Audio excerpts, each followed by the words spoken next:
Actes chapitre 2, 41, 47.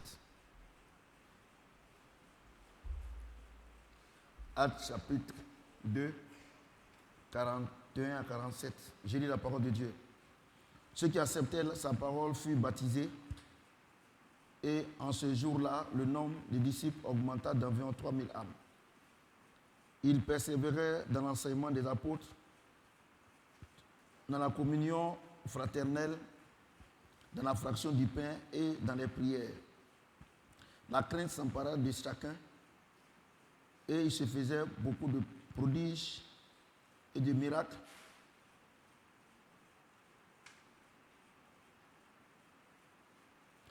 Par les apôtres. Tous ceux qui croyaient étaient dans le même lieu. Ils avaient tous en commun. Ils vendaient leurs propriétés et leurs biens. Et ils en partageaient le produit entre tous, selon les besoins de chacun. Ils étaient chaque jour tous assidus au temple. Ils rompaient le pain dans la maison et prenaient leur nourriture avec joie et simplicité de cœur, louant Dieu et trouvant grâce auprès de tout le peuple. Et le Seigneur ajoutait chaque jour à l'église ceux qui étaient sauvés. Est-ce que quelqu'un peut acclamer la parole de Dieu? Le thème, c'est l'évangélisation.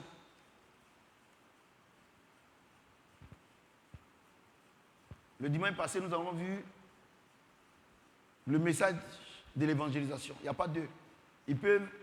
C'est le message principal. Le jour de la Pentecôte, c'est le message là que Dieu a donné par le Saint-Esprit en passant par les apôtres, principalement Pierre. Il leur a garanti, quand le Saint-Esprit est dans leur vie, ils parlent le langage, ils parlent le langage de Dieu. Tout ce qui doit leur arriver, Dieu leur révèle ça. Et même, quand les mystiques, les sorciers, complotent contre eux, cela retourne à leur envoyeur. Ce n'est pas toi qui dois retourner, mais c'est le Saint-Esprit qui connaît toutes choses qui retournent. Et les apôtres ont demandé, et ceux qui étaient là, ils ont dit, hommes frères, qu'est-ce que nous devons faire pour que nous aussi, on puisse être sauvés? Et on dit, la première chose, Dieu, Christ, avant de partir, il a dit que je suis Pierre, et sur cette pierre, il va bâtir son église. Il va me donner les clés. Donc, la première clé que je vous offre par l'Esprit, c'est la repentance. La deuxième clé, c'est le baptême au nom de Jésus-Christ. Et la troisième clé, c'est le don du Saint-Esprit. Il dit, ok, d'accord, on a compris. Et 3000 âmes sont données au Seigneur. Maintenant, il y a eu tout le mouvement du Saint-Esprit jusqu'à ce qu'il se donne au Seigneur. C'était la prédication, l'évangélisation. Et comme Papa Karambiri pouvait dire, l'évangélisation, Dieu vous donne à manger. Dieu vous donne du poisson. Dieu vous guérit. Dieu vous donne le don de foi pour que vous puissiez recevoir les choses, non pas par votre force, mais par le don de foi. Ça, c'est l'évangélisation. Maintenant, Une fois que vous venez, vous êtes devenus les membres du royaume, ça veut dire que vous êtes devenus les membres de l'église, vous avez besoin d'être enseignés. C'est-à-dire maintenant, on apprend à chacun comment faire pour attraper son poisson. Comment faire pour gagner son propre pain. Comment faire pour gagner son propre argent. Vous voyez? S'il vous plaît. Vous voyez? Maintenant,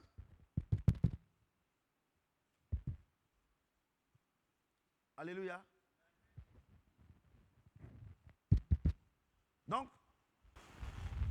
Donc, voilà. Donc,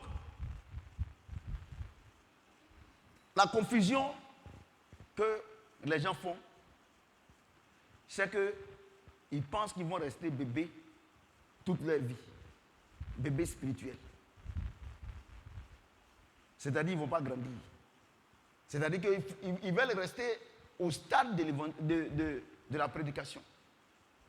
Au stade de l'évangélisation où Dieu donne tout. C'est pour ça que par moments les gens se mettent ici. Dieu ne regarde pas mon péché, il m'a tout donné. Mon ami, tu as autant de lait. Vous comprenez? Maintenant, ce que les pasteurs que nous sommes, peut-être que nous-mêmes on ne sait pas, ou bien peut-être qu'on sait, mais on ne sait pas en tout cas. Il faut enseigner celui qui a donné son cœur à Christ. Il faut l'enseigner qui est Jésus-Christ, comment il fonctionne. Vous comprenez ce que j'ai dit? Et les apôtres, tous ceux qui ont été gagnés à Christ, la Bible dit ceux qui acceptaient sa parole furent baptisés. C'est-à-dire que leur esprit et le Saint-Esprit sont devenus un. La Bible déclare que moi et mon Père on est un. C'est pas ça? Donc, toi, ton esprit, Dieu maintenant vient habiter maintenant dans ton esprit. La vie chrétienne, c'est un grand Dieu qui habite en toi, qui fait tout au travers de toi. C'est ça la vie chrétienne. La vie chrétienne, ce n'est pas toi qui donnes des ordres à Dieu, c'est Dieu qui te donne des ordres. En passant par ton esprit, parce que Dieu est esprit. Vous comprenez ce que j'ai dit? Donc, il dit, ceux qui acceptaient sa parole furent baptisés, et en ce jour-là, le nombre de disciples augmenta d'environ 3000 âmes. Ils persévéraient dans l'enseignement des apôtres. Quand leur âme a été gagnée à Christ, quand Christ les a appelés, qu'ils ont accepté, la Bible déclare qu'ils persévéraient maintenant dans l'enseignement des apôtres. Pourquoi? Parce que le rôle des hommes de Dieu que nous sommes, les 5 fonctions des hommes de Dieu que nous sommes, la Bible déclare que c'est pour le perfectionnement de quoi? Des saints. Donc, quand Christ vous appelle et que votre cœur est converti à Christ, vous devenez saint parce que le Saint-Esprit habite en vous. Donc, nous maintenant, en tant que serviteurs de Dieu et en même temps hommes de Dieu, il y a une nuance. Nous devons vous enseigner qui est Christ. Après que vous puissiez avoir la statue de Christ. C'est-à-dire que Christ s'incarne en vous. Et maintenant, si vous vivez, ce n'est plus vous qui vivez, mais c'est Christ qui vit en vous. Mais regardez, les gens viennent à l'église. Un mois après, on les met sur les champs pour aller évangéliser. Ils sont dans la ville. Ils vont provoquer les démons. Parce que la Bible déclare que Dieu se met au-dessus de sa propre l'accompli. Donc tout ce que tu vas dire, où Dieu n'est pas dedans, tu es exposé. Pourquoi les gens s'en vont évangéliser? Ils s'en vont évangéliser parce qu'ils ont des problèmes pour payer maison, ils ont problème d'argent. Donc ils se disent quoi? Ils se disent qu'en partant évangéliser, Dieu va se souvenir de leurs besoins. Ouais, non. Donc, ils ne vont pas pour gagner les âmes, mais ils vont pour avoir le matériel ou bien l'argent. Maintenant, moi, je vais te poser la question. Toi qui vas pour ce but-là, quand Christ t'a appelé, tu lui as donné combien? Pour que lui te rembourse. Écoutez-moi bien ce soir. Donc, c'est de manière gratuite que nous servons Dieu. C'est de manière gratuite que tu es servant de Dieu. C'est de manière gratuite que tu es homme de Dieu, tu es femme de Dieu. Dieu ne voit rien.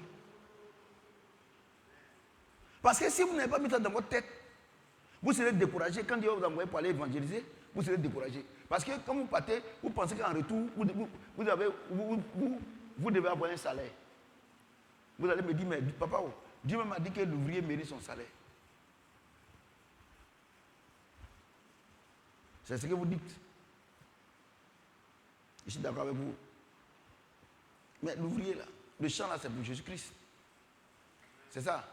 Tu es sûr que là où tu es parti évangéliser à la gare, ou bien au bord de la route, ou bien au carrefour, là, c'est Dieu qui t'a envoyé. Tu es parti pour un but. Comme tu as des problèmes, tu es parti pour que Dieu se souvienne de toi. Sinon, quand Dieu même t'envoie là, tu n'attends rien de Dieu. Donc, quand tu t'en vas là, tu n'es pas ouvrier de Dieu, tu es ton propre ouvrier. Vous comprenez ce que j'ai dit? Il y a des gens qui disent non, Seigneur, toi-même, regarde comment je chante dans le groupe musical. Regarde comment je chante. Regarde comment j'ai fait. Je suis dans service de panier. Je suis dans service d'ordre. Seigneur, regardez, j'ai fait ton œuvre. Je vais vous dire une chose. Chanter, ce n'est pas l'œuvre de Dieu. Chanter ici, là, ou bien balayer l'église, ce n'est pas l'œuvre de Dieu. Dieu nous a confié une seule mission. Il dit qu'un seul ministère, ministère de la réconciliation. C'est-à-dire que sur la terre ici, là, tout ce que tu dois faire, tout ce que si tu as l'argent, ta vie, ton souffle de vie, Dieu doit l'utiliser pour gagner les âmes à Christ. Depuis que tu chantes dans le groupe musical, là, tu as gagné combien de personnes à Christ? Depuis que tu es servi de panier, là, tu as gagné combien de personnes à Christ? Depuis que tu es service d'ordre, là, tu as gagné combien de personnes à Christ? Donc quand Dieu dit que l'ouvrier mérite son salaire, c'est parce que tu balayes.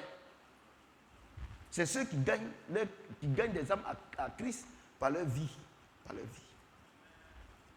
Donc, vous êtes en train de voir que depuis que vous êtes à l'église, d'après vous-même, vous n'avez pas encore décollé. Je ne sais pas si c'est pour aller où, mais simplement parce que personne ne fait l'œuvre de Dieu. Ne confondez pas les activités de l'église et puis l'œuvre de Dieu. Quand quelqu'un balaye à l'église ici, quand quelqu'un il nettoie les splits, quand quelqu'un est derrière là-bas pour arranger le son, ou bien regardez, il est en train de filmer, ou bien le groupe musical, tout ça, c'est les activités. Ce n'est pas l'œuvre de Dieu. L'œuvre de Dieu est attachée à un seul ministère, le ministère de la réconciliation. Nous devons réconcilier par notre vie le monde au royaume des cieux. Vous comprenez? Regardez, depuis que l'année a commencé, tu as envoyé combien de personnes à l'église et puis Dieu a te béni. Ne confondez pas les choses. C'est vrai, tu me dis que, mais papa, mais depuis que l'année a commencé, mes affaires marchent, tout ça, c'est la deuxième loi. Loi de la semence et de la récolte. Si tu vas au travail, à la fin du mois, on te donne l'argent forcé. Cela ne veut pas dire que Dieu est avec toi. C'est une loi. C'est ça, non? C'est ça, non? Je voudrais te poser la question. Un enfant de Dieu rempli du Saint-Esprit, un féticheur qui ne croit même pas en Dieu. Non, un féticheur qui croit en Dieu, mais un Dieu négatif. Maintenant, un athée. Si vous, toi, on vous donne une parcelle pour semer du maïs, les grains vont pousser ou vont pas pousser? Ça va pousser, non? Donc, la loi de la semence de la récolte, c'est une loi. Tout homme qui fait ça, il a une récompense. C'est ça qui blague les gens. Ils pensent toutes les autres religions là, c'est pour ça qu'ils pensent que Dieu est avec eux. C'est la loi de la semence de la récolte. Ils ont les immeubles, ils ont tout, mais Dieu n'est pas. Mais la vie même que tu mènes, là, Dieu est avec toi. Regarde comment tu maltraites ta femme. La Bible déclare que le père du mensonge, c'est le diable. Regarde comment tu mens. Tu mens comme tu respires. Dieu n'est pas avec toi. C'est du trop prendre du cœur que la bouche confesse. Vous comprenez ce qu'il dit? Donc, vous devez savoir que le matériel n'est pas signe que Dieu est avec toi. Parce que c'est une loi, c'est une loi que tu as appliquée. C'est ça, non? Hein? Je prends la loi de l'électricité. S'il y a de l'électricité, s'il y a l'électricité dans une ligne électrique, si tu mets une ampoule, que tu sois fort en électricité ou que tu n'es pas fort, si tu appuies là, il va s'allumer. Mais pourtant, tu n'as jamais fait, tu n'es jamais parti à l'école. Nos mamans qui sont au village là. Et elles utilisent la loi de l'électricité. C'est ça, non? Mais pourtant, elles ne savent pas. Elles ne connaissent pas les formules. Elles ne connaissent rien. Mais elles disent que c'est une loi. Que moi, que je te connaisse ou pas, s'il y a pluie, il y a s'allumer. Donc, quand vous venez à l'église, et bien vous-même, vous voyez que la vie que vous menez, ce n'est pas bon. Et puis, vous avez le matériel, vous avez le travail, tout ça là. Ne pensez pas que Dieu est vous. C'est une loi que vous appliquez. C'est comme la vieille. La vieille, elle n'est pas allée à l'école. Mais c'est qu'on dit que si on appuie, ça va s'allumer. Elle va appuyer, ça va s'allumer. Si on appuie, ça va s'éteindre. Il faut que je vous parle la vérité. C'est pour ça qu'il y a des hommes de Dieu, quand par moment ils prient, non, les démons, tout ça, ils disent non, vraiment, Dieu est avec moi, l'onction. La Bible déclare que tout genou fléchit devant le Seigneur. Donc le démon, là, quand il entend le nom de Jésus, il s'en va. Il ne cherche pas à savoir qui a dit ça. Il a entendu le nom. Cela veut dire que Dieu est avec toi. C'est pour ça qu'il a dit que vous allez dire, j'ai chassé, j'ai guéri les noms, j'ai guéri les gens en ton nom, j'ai fait ceci, Dieu dit qu'il était un connu. Oh, pardon. Ouvrier d'iniquité. Tu travailles. L'iniquité, c'est l'excès d'injustice. Tu connais le vrai Dieu, mais tu es à l'église ici, tu connais le vrai Dieu, mais tu travailles avec le diable. C'est ça qui est l'iniquité. L'excès d'injustice.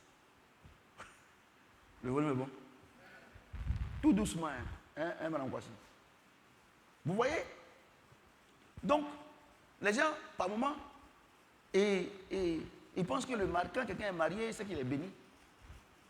Quand quelqu'un, il travaille, il est béni. Si quelqu'un a l'argent, il est béni. Je voudrais vous dire qu'il y a deux sortes de bénédictions. Il y a une bénédiction qui vient de Dieu qui ne se souffre d'aucun chagrin. Et puis il y a la bénédiction du monde qui cause des chagrins.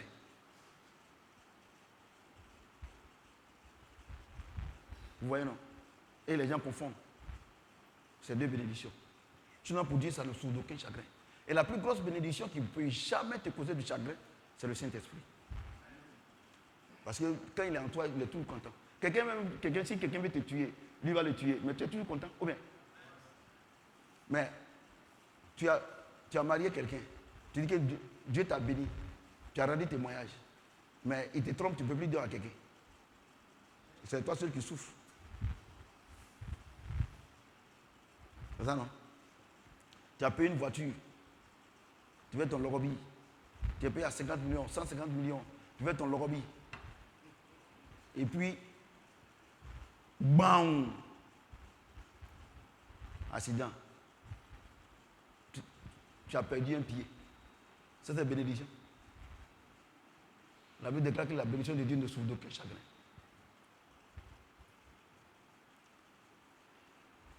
Par moment, les gens confondent le bonheur et la bénédiction. Tout ce que vous appelez bénédiction, ça c'est le bonheur. Bonheur. Bonheur. Dans bonheur, il y a bon et puis heure. C'est ça, non? C'est ça, non? Donc, la bénédiction, donc, c'est que vous appelez, le bonheur que vous appelez bénédiction, là, il faut être toujours bon pour qu'à chaque heure, tu sois heureux.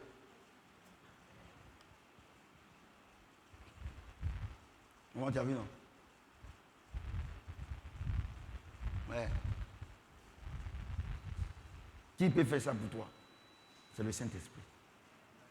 C'est le Saint-Esprit qui peut faire ça pour toi chaque heure. C'est lui. C'est pour ça qu'il vaut mieux être avec lui pour que tu sois heureux.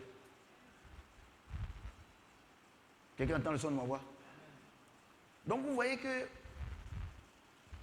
après que Dieu t'ait appelé et que tu aies donné ton cœur au Saint-Esprit et que ton âme soit sauvée, tu dois toujours assister aux enseignements.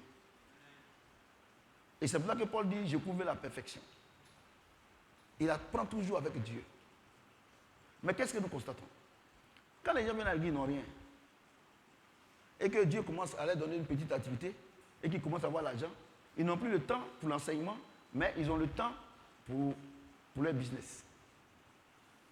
Or, à chaque élévation de la vie correspond un enseignement.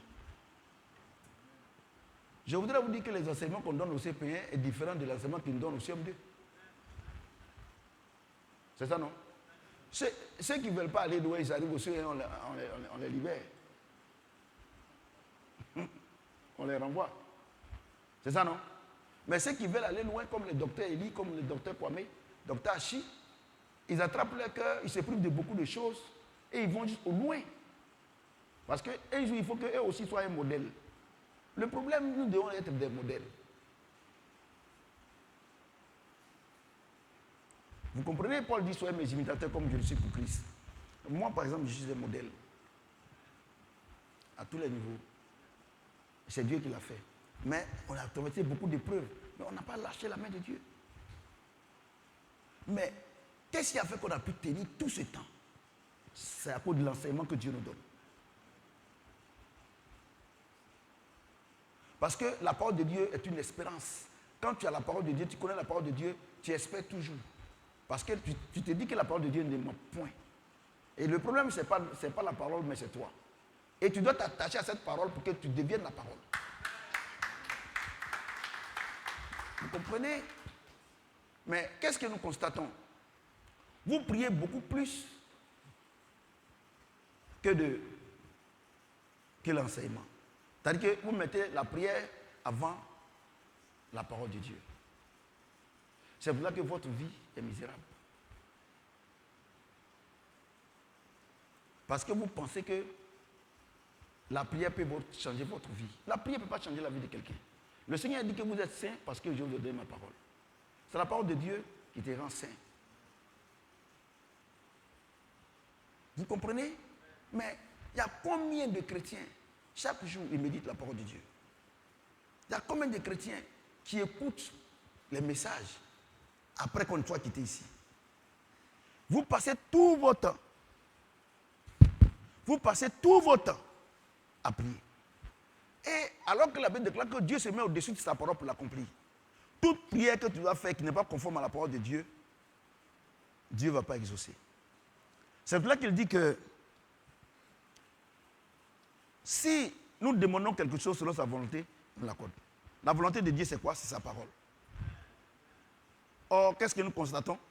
Chacun se lève, il va qu'à ses occupations, il va qu'à ses occupations, il s'en fout de Dieu.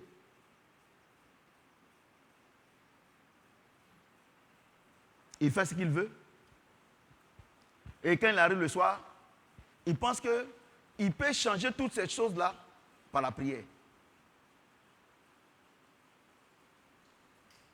Non. Tu ne peux pas. Tu ne peux pas. Tu ne peux pas remplacer la parole de Dieu par la prière. Pas possible. Parce qu'il dit, si nous demandons quelque chose selon sa volonté, nous l'accorde. Ouais, non, si nous demandons quelque chose selon la volonté. Donc ça veut dire quoi? La volonté de Dieu, c'est la parole de Dieu. C'est-à-dire qu'avant de prier, il faut être sûr que ce que tu vas dire, Dieu t'a dit, et Dieu est comme ça. C'est pour ça qu'il dit que ceux qui acceptaient sa parole furent baptisés et en ce jour-là, le nombre de disciples augmenta d'environ 3000 âmes. Ils persévéraient dans l'enseignement des apôtres, dans la communion fraternelle, dans la fraction du pain et dans la prière. Regardez la chronologie. Avant la prière, qu'est-ce qu'ils font? La Bible dit, ceux qui acceptaient sa parole furent baptisés. Et en ce jour-là, le nombre de disciples augmenta d'environ 3000 âmes. Ils persévéraient dans l'enseignement. Enseignement d'abord. Dans la communion fraternelle. Dans la fraction du pain. Et dans les prières. Ouais, la prière vient en dernière position. Toi, tu ne donnes pas aussi à quelqu'un qui a prié. Toi, tu viens à l'église, tu n'as pas d'amis. La communion fraternelle. Quand tu te lèves là, parce que toi, il ne faut pas qu'on va marcher sur ton pied. Toi, tu es quelqu'un, il ne faut pas que... toi, tu veux bien qu'on te dérange. La Bible déclare que la communion fraternelle, c'est-à-dire que dès qu'on rentre ici, là, chacun met ses égos de côté, on devient une seule personne. Parce que nous sommes là pour la même foi, la foi en Christ, la communion fraternelle. Tout ce qu'on fait à l'église ici, là, ça ne t'intéresse pas. Ça ne t'intéresse pas. On te force. Et si on voit que tu es en train de t'intéresser, c'est qu'il y a un homme qui veut te marier. Et comme tu sais qu'à l'église ici, si tu appartiens à un groupe, voilà, ils vont te donner les choses sur un côté de toi, c'est pour ça que tu es dedans. Mais le signe que tu es venu par intérêt, tout le monde t'énerve dans le groupe. Écoutez-moi très bien. Parce qu'il faut que vous sachiez, quand Dieu nous a appelés, il faut que vous sachiez, nous qui nous a appelés là, quel est notre comportement? Quel est le comportement qu'on doit avoir? La communion fraternelle. Regardez, quand vous apprenez l'église, quand vous apprenez qu'il y a un frère ou bien une soeur qui a chuté tout ça, c'est-à-dire qu'elle devient un sujet de raillerie. Où est la communion fraternelle? Je vais vous parler ce soir. Parce que vous pensez que ce qui sort de votre bouche, c'est prière. Ce n'est pas prière. La prière est conditionnée.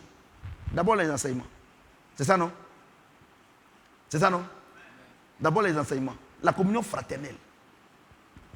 La fraction du pain. Et maintenant il prie. Et regarde le résultat. Et toi, tu te lèves, tu t'as évangélisé. Tu ne parles pas avec ton voisin. Tu ne parles pas avec tes parents. Tu ne donnes pas aussi à quelqu'un. Tu t'as évangélisé. Je vous ai dit que la vie chrétienne, c'est Christ en nous.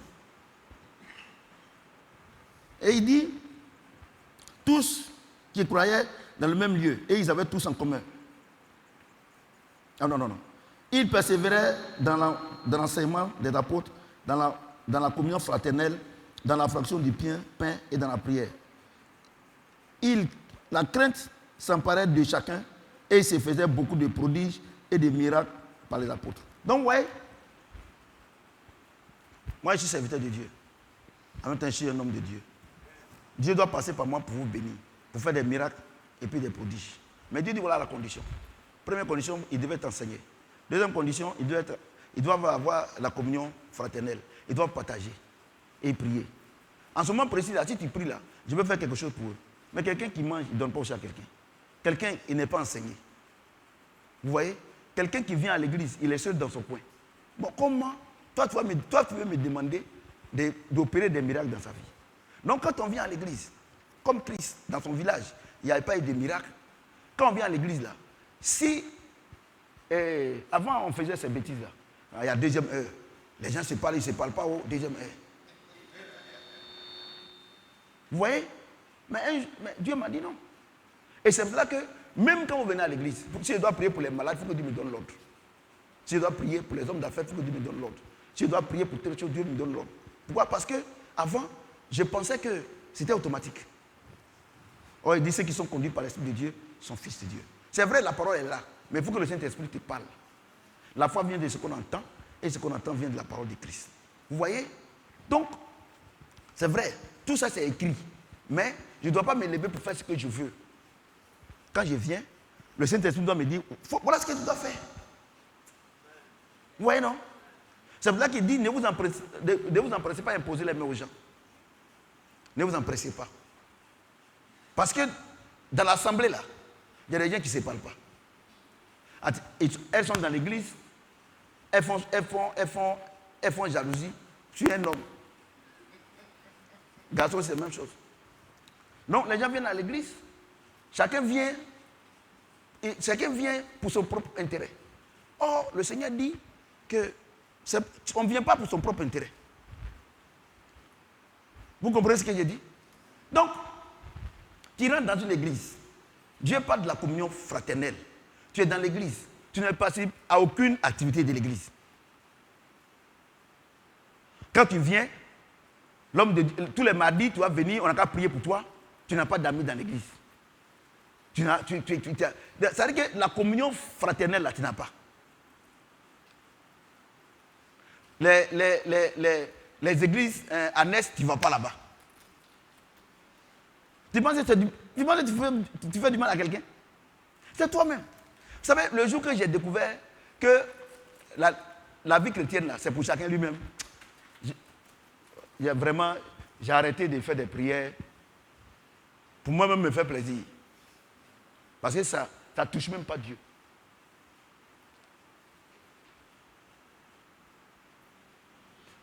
Dieu dit, pour qu'il y ait des miracles et des projets de ta vie, voici les conditions. Tu dis non, lui, il m'énerve. Le problème, c'est que chacun ne veut pas assumer ses responsabilités. Je vous dis, moi-même, que vous suivez votre papa là, avant, on a hérité les enseignements de la vieille église. L'église où on est quitté. Mais quand Dieu, en 2015, il m'a dit, il faut laisser tout ça là, que c'est faux. Mais Dieu m'a enseigné aujourd'hui, je suis devenu un enseignant. Et les normes de vie, on ne parle pas. Et les gens sont contents. Mais j'ai eu le courage de vous dire, les enfants, c'est pas ça. Toi, tu as fait des bêtises. Toi-même, tu sais que tu as fait des bêtises. Et les gens n'ont pas apprécié. Moi, il y a une chose, si quelqu'un fait des bêtises que vous entendez, vous êtes la même chose. La Bible déclare que non seulement ils le font, mais ils apprécient ce qu'ils le font. Moi, je n'avais jamais apprécié quelqu'un qui a fait quelque chose de mauvais. Et donc, ils sont contre lui.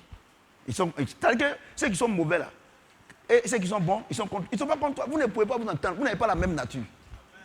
Satan et Jésus ne vont jamais s'asseoir ensemble pour causer. Jamais. Quand Jésus se lève la lumière le matin, la nuit là, Satan s'en va. Donc ne pensez pas que si tu es en train de faire quelque chose qui est mauvais, ceux qui t'encouragent là, ils sont même choses comme toi.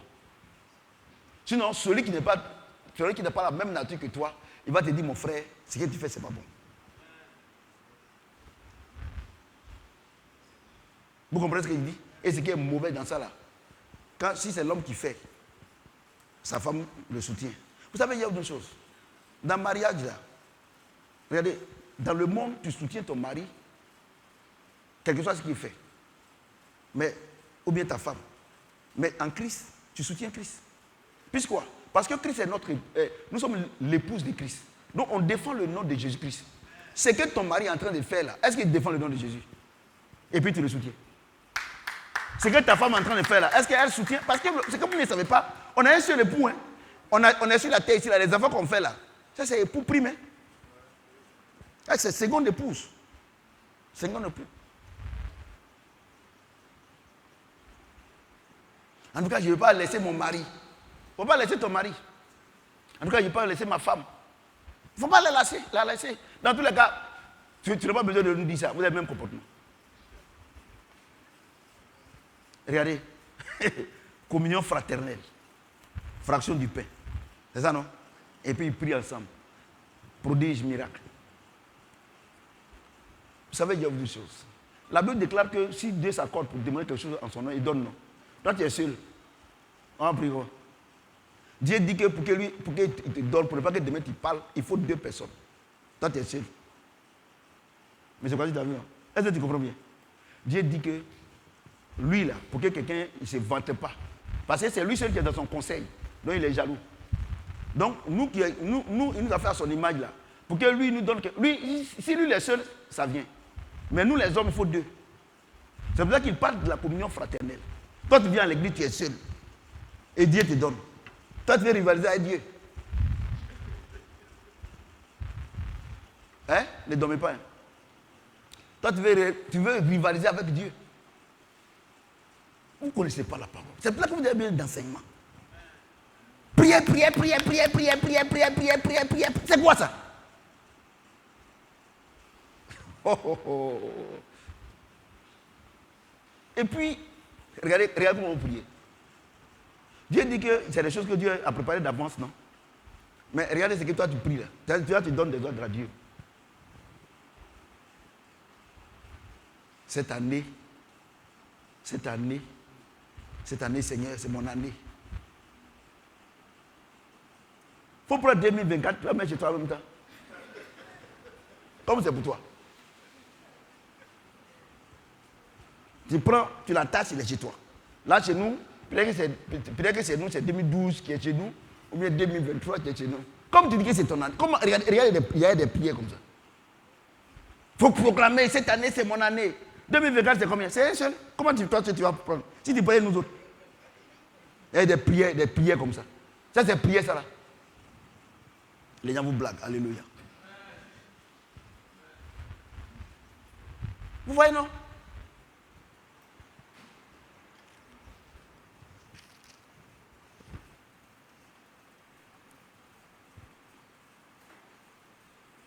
La crainte s'emparait chacun de chacun et il se faisait beaucoup de produits et de miracles par les apôtres. Tous ceux qui croyaient étaient dans le même lieu et avaient tout en commun. Tous ceux qui croyaient étaient dans le même lieu, c'est-à-dire qu'ici, là, pas de l'église. Sinon, nous tous on peut dormir ici. Pas de l'église. Donc quand ils viennent, ils vendaient leurs propriétés et leurs biens, c'est-à-dire toutes les affaires qu'ils font. Ils partageaient le produit, c'est-à-dire les dîmes et les offrandes, en tous, selon les besoins de chacun. Ils étaient chaque jour tous ensemble assidus au temple. C'est-à-dire que les mercredis et les dimanches sont assidus.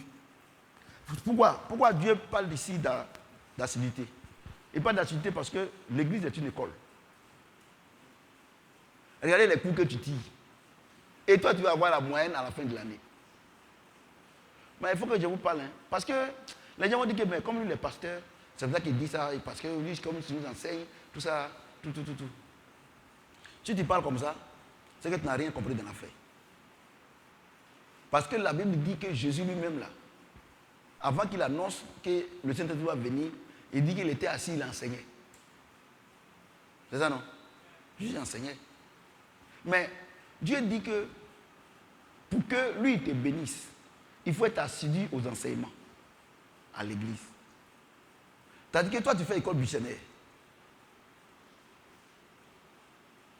Et chaque jour, les anges notent absent. Et la conduite, tu as moins 12. C'est-à-dire que l'année prochaine, tu dois rattraper. Ouais, non. Mais chaque mois, je vous parle la vérité. Parce que vous ne savez pas que l'église, c'est une école. C'est pour ça que vous vous amusez. Donc, les gens ont transformé l'église en un supermarché. C'est-à-dire qu'ici, le pasteur, il est le gérant. Et les pasteurs adjoints, c'est les caissiers et les caissiers. Et donc, quand on vient, s'il a besoin d'enfants, il vient voir le pasteur dit, bon, donne-moi 10 000, on prie, et puis là-bas, on prend l'enfant et puis il est parti. L'église, c'est pas ça. L'église, c'est pas un supermarché. Ce n'est pas une épicerie. C'est une école. L'école de la vie. C'est la meilleure école. Vous comprenez ce que j'ai dit? C'est l'école. L'église est l'école de la vie. Et de la même manière, vous partez à l'école. Le professeur vous dit 2 plus 2 égale à 4. Quand tu sors, si tu dis là-bas que 2 plus 2 égale à 5, les gens vont pas te donner la note. Puisque les maths, c'est universel. Donc, la vie, la parole de Dieu est universelle. Ce n'est pas affaire de je suis témoin de Jéhovah, je suis catholique, je ne crois pas en Dieu, je suis Bouddha. Non. Quand le Seigneur, il a créé Adam, il a fait Adam à son image là, il n'y avait pas d'église. Il n'y avait pas de religion. Ouais, non. Vous savez pourquoi les gens ont créé la religion? Ils ont créé la religion pour dire à Dieu, non, toute ta parole là c'est trop compliqué. Nous-mêmes on va faire un programme, on va te soumettre ça et nous on va mettre en pratique. Donc la religion, c'est la pensée des hommes qu'ils ont soumis à Dieu pour dire qu'à partir de maintenant, voilà comment nous on veut te servir.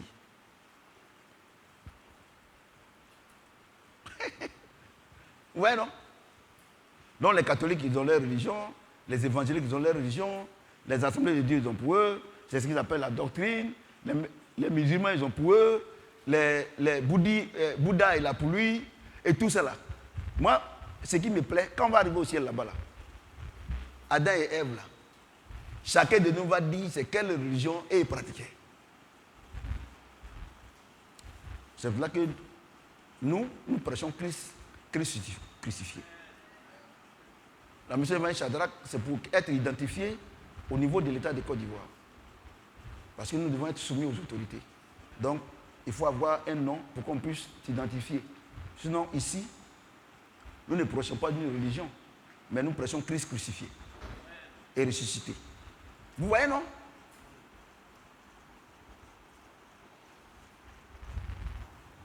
Le Seigneur dit que l'homme ne doit pas tromper sa femme.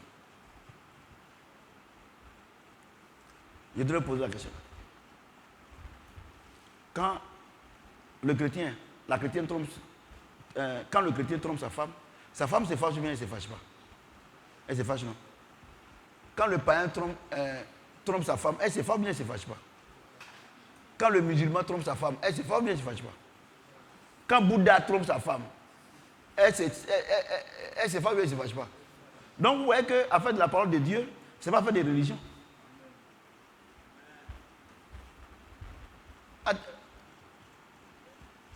Restez là pour dire que moi, je vais mourir catholique. Ou bien je vais mourir évangélique.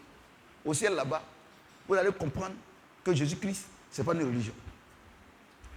Mais c'est une relation personnelle entre Dieu et les hommes par Christ, par le Saint-Esprit. Donc, qu'il soit musulman, qu'il soit chrétien, qu'il soit païen, tu dois t'attacher à Christ. Parce que le problème, c'est quoi? Que tu crois en lui ou pas, ce n'est pas ça le problème. Voilà l'électricité, c'est une loi. Je dis qu'à moi, il ne croit pas en l'électricité, il n'y a pas de problème. Mais il faut toucher, tu vas voir, tu vas mourir. Tu vas te secouer. La vie de Christ, c'est comme ça. Si tu veux, tu crées. C'est pour ça que quand les gens, ils forcent les gens à aller à l'église, ils disent, mais il faut les laisser. D'ailleurs, même c'est Dieu qui appelle.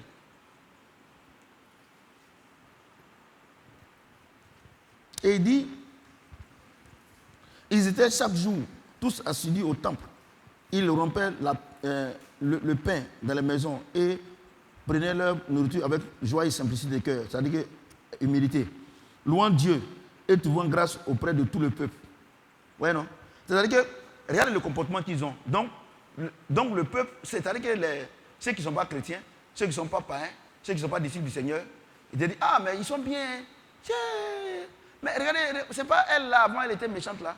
C'est pas lui là qui dit, mais ils ont changé. Mais ils sont bien. Oh, ça c'est quelle nouvelle vie ça là? Dieu dit que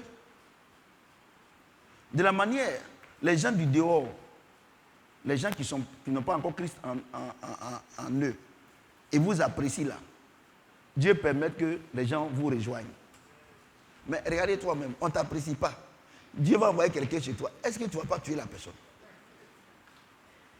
Écoutez-moi très bien. Donc, les mégaphones là, c'est une comédie organisée. Remarquez très bien, les campagnes d'évangélisation là, 99% c'est les chrétiens. Quand par exemple, si notre église fait un congrès d'évangélisation au terrain de Pouto, tu vas voir 99% c'est les chrétiens. Et toutes les autres églises là, regardez, et c'est eux qu'on délivre. C'est-à-dire on charge des mots en eux. Ouais, non? Les gens, ils ne connaissent rien. Comment on peut chasser des démons dans un enfant de Dieu? La Bible déclare que ne savez pas que vous êtes le temple du Saint-Esprit, que Dieu habite en vous. Qu'est-ce que si quelqu'un va détruire le temple, Dieu va le détruire. Donc, toi, Dieu habite en toi. Donc, Dieu va accepter que tu vives, Dieu va vivre avec toi, et Dieu va vivre en toi avec un petit démon. tu n'es pas chrétien.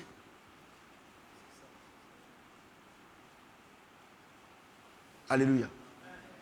J'ai dit alléluia. Mais regardez vous-même. La Bible dit que Dieu habite en nous. Hein? Bon. La Bible dit que à 30 ans, Jésus a reçu le Saint-Esprit, il est devenu fils de Dieu, c'est pas ça? Et puis il partait quelque part.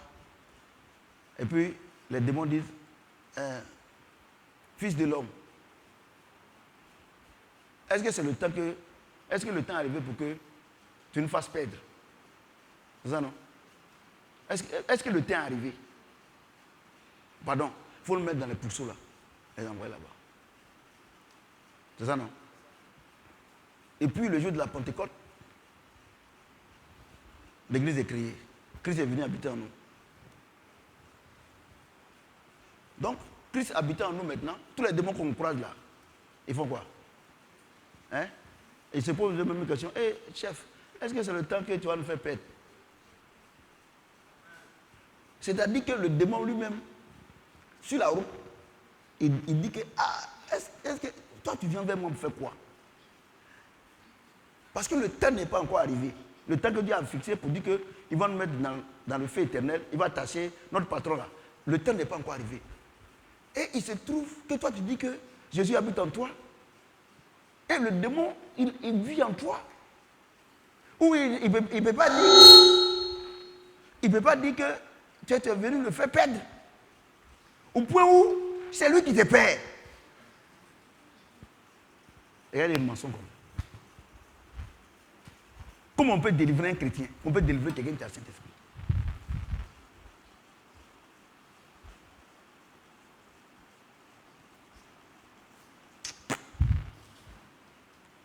Voyez-vous?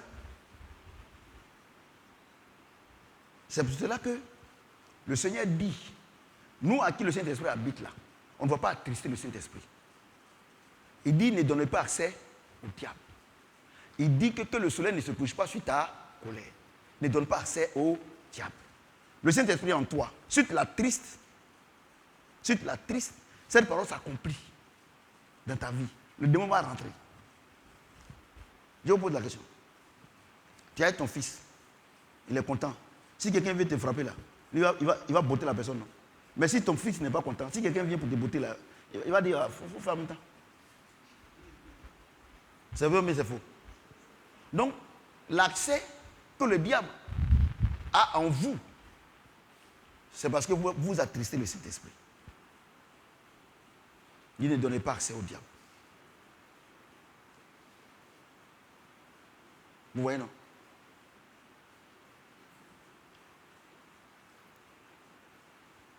Et quand le diable est rentré en vous, il dit, soyez soumis à Dieu, résistez au diable.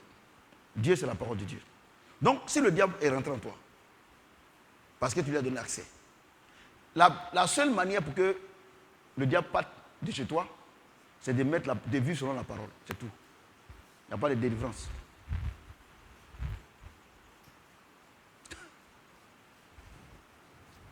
C'est tout. Vous avez bien compris? Sinon, tous les chrétiens qu'on chasse des mots en eux, tout ça, ils n'ont jamais été chrétiens.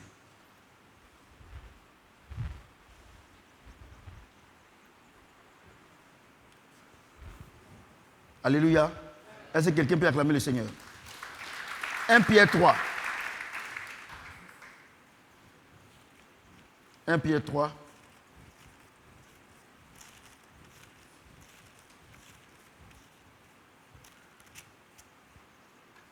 Un Pierre 3. 1 à 13. Femme, que chacune soit de même soumise à son mari, afin que si quelques-uns n'obéissent point à la parole, qu'ils soient gagnés sans parole par la conduite de leurs femmes, en voyant votre manière de vivre chaste et respectueuse. Ayez non cette parure extérieure qui consiste dans les cheveux tressés, les ornements d'or ou les habits qu'on revêt, mais la parure intérieure est cachée dans le cœur, la pureté incorruptible d'un esprit doux et paisible qui a un grand prix devant Dieu. Ainsi se paraît autrefois les saintes femmes qui espéraient en Dieu, soumises à leur mari, comme Sarah, qui obéissait à Abraham et l'appelait mon Seigneur. C'est d'elle que vous êtes devenues les filles en faisant ce qui est bien, sans vous laisser troubler par aucune crainte. Marie, montrez à votre tour de la sagesse dans vos rapports avec votre femme, comme avec un sexe plus faible. Honorez-la comme devant aussi hériter avec vous de la grâce de la vie. Qu'il en soit ainsi, afin que rien ne vienne faire obstacle à vos prières. Enfin, soyez tous animés de mêmes pensées et les mêmes sentiments, pleins d'amour fraternel, de compassion, d'humilité. Ne rendez point mal pour mal ou injure pour injure. N'obéissez. Bénissez au contraire, car c'est à cela que vous avez été appelés, afin d'hériter la bénédiction. Si quelqu'un, en effet, veut aimer la vie et voir les jours heureux, qu'il préserve sa langue du mal et ses lèvres des paroles trompeuses, qu'il s'éloigne du mal et fasse le bien, qu'il recherche la paix et la poursuive. Car les yeux du Seigneur sont sur les justes et les oreilles sont attentives à leurs prières.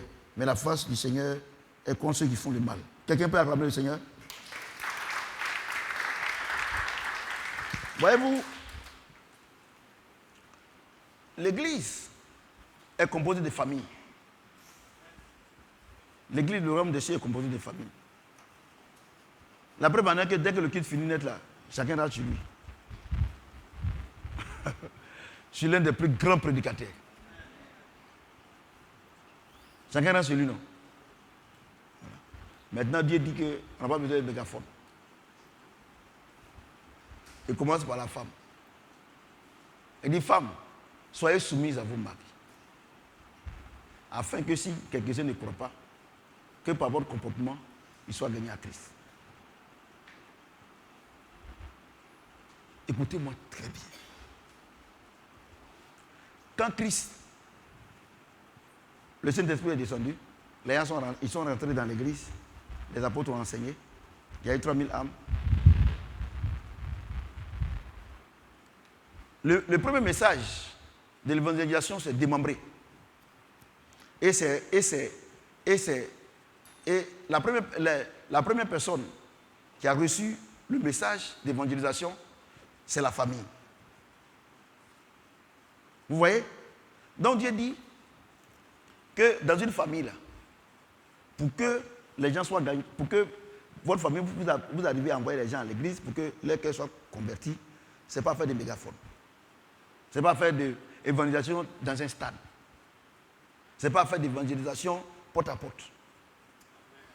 Mais voici le comportement. Voici une des voies que Dieu a données pour évangéliser.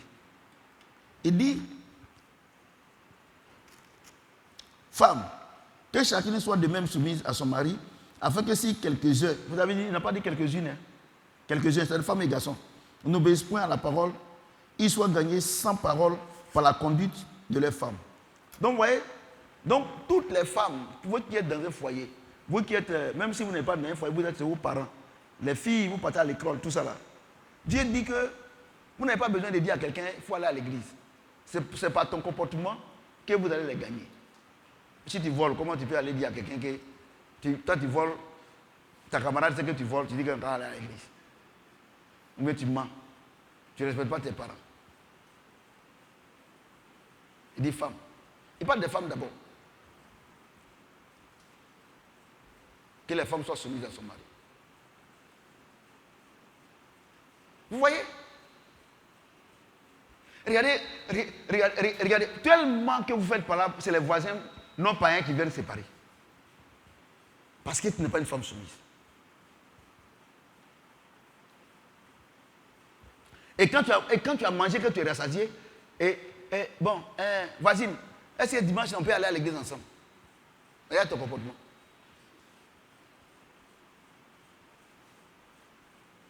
Regardez, je vais vous dire une chose. Moi, je n'ai jamais dit à quelqu'un, allons à l'église. Jamais de la vie. Ce n'est pas mon comportement. Tout le monde sait. C'est parce que Ben n'est pas là. Voilà, mais il y a Jean-Louis. Toi, tu cherches la voisine. Tu dis que tu es chrétien. Tu cherches la voisine. Et tu lui dis, vous pouvez venir à l'église. Ou bien tu cherches le voisin.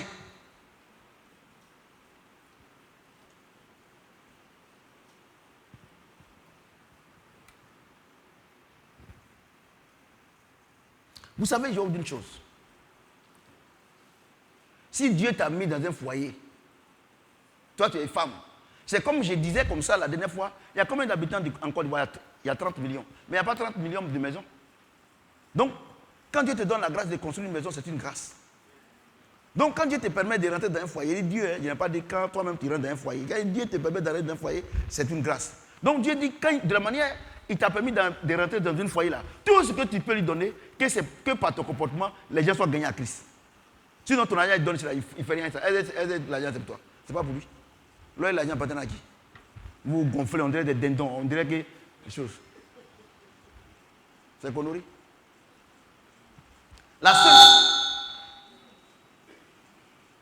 La seule chose que tu peux donner à Dieu et puis il est content là, c'est que par ta vie, les gens soient gagnés à Christ.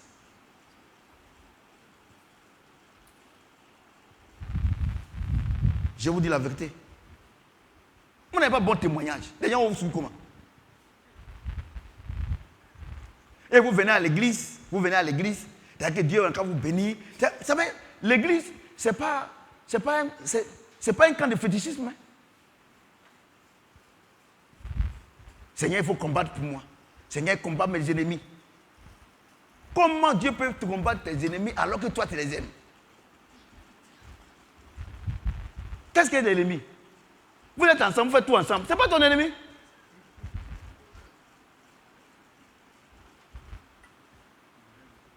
C'est la vérité.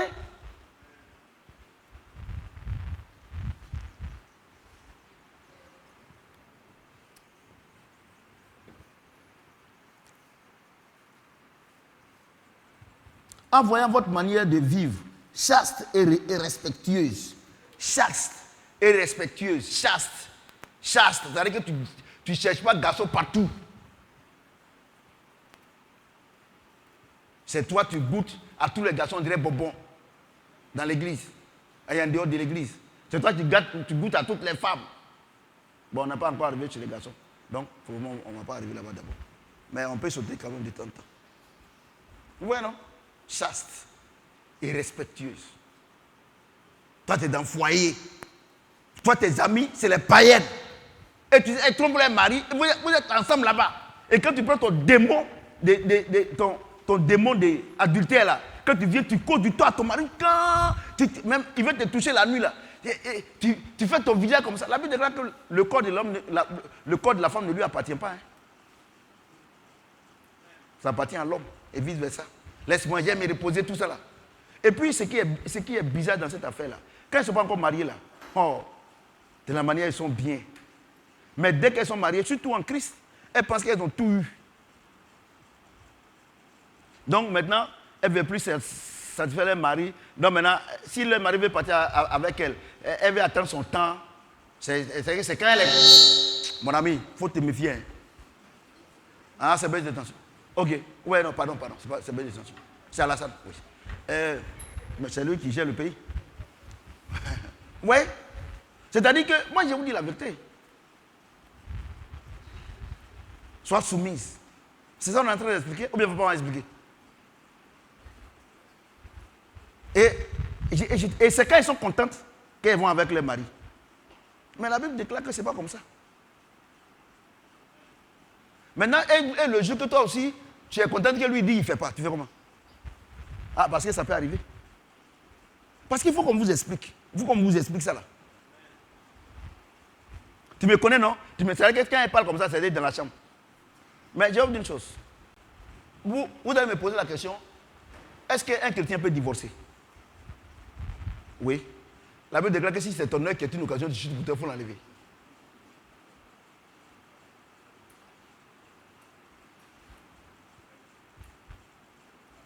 On ne souhaite pas. Mais ça peut arriver. Parce que si tu veux me tuer, tu vas partir.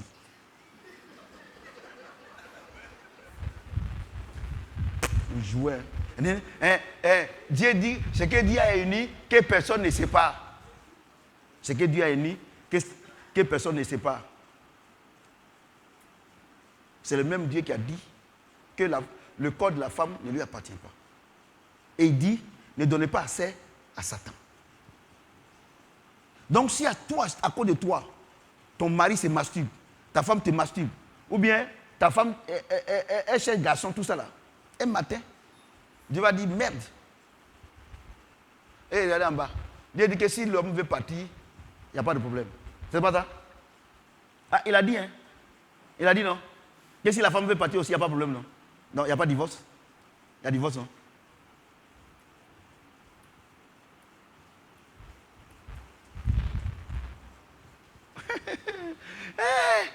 Il y a où décourager. Il y a certaines qui vont encourager, d'autres, comme c'est leur travail. Là.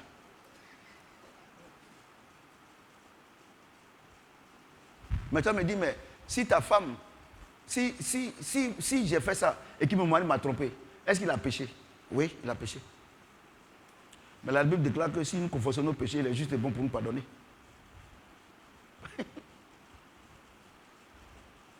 Ouais, non. Parce que vous ne connaissez pas ces paroles-là. Que vous pensez que dès que vous êtes rentré dans le foyer chrétien, vous pouvez faire ce que vous voulez. Mais ça là, je voyage demain, je reviens samedi.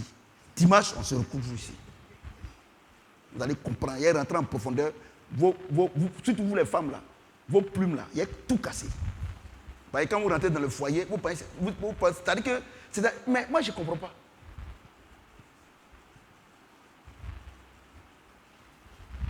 Chaste et réservé. Réservé pour qui? Pour ton mari. Dieu dit que tu as été réservé pour ton mari. Le monsieur va te toucher, tu dis ah!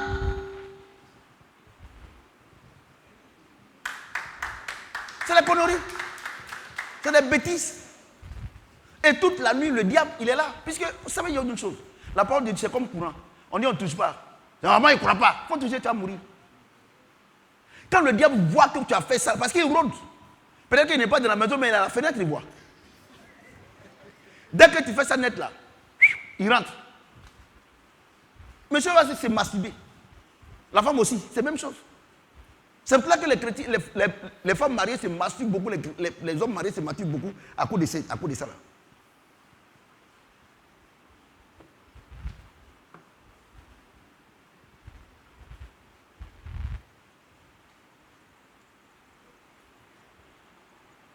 On se retrouve dimanche. Parce que les gens ne vous disent pas la vérité. Hein? La Bible déclare que le combat auquel nous sommes confrontés n'est pas un combat contre la chair et le sang. C'est contre les démons et nous. Vous donnez accès, il rentre. Parce qu'il dit que Dieu dit que si tu fais ça, je peux rentrer. Donc quand tu fais ça là, Dieu est tellement juste qu'il ne peut pas intervenir. Et maintenant, monsieur est au dehors. Les anciens numéros maintenant réapparaissent dans le téléphone.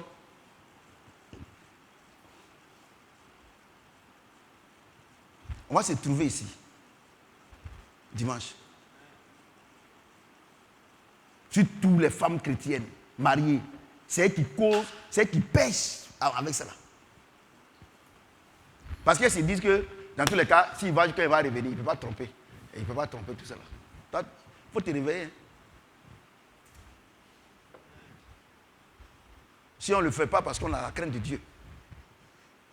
Et parce que Dieu nous aime. Le corps de la femme ne lui appartient pas. Le corps de l'homme ne lui appartient pas. Le Seigneur dit que si la femme doit refuser ou bien l'homme doit refuser, c'est pour aller prier. Après la prière, vous devez revenir. Sinon, le diable va vous tenter. C'est toi qui dois dire le jour. Toi, les femmes, tu dois dire le jour, tu dois dire l'heure et tout ça. Mais je vais te donner, peut-être que tu ne sais pas, hein, il y a des femmes là, ça fait 2 ans, 3 ans, il n'y a même pas un garçon pour dire que je vais aller avec toi. Ça fait 3 ans, elle est à sec. Même si c'est africain.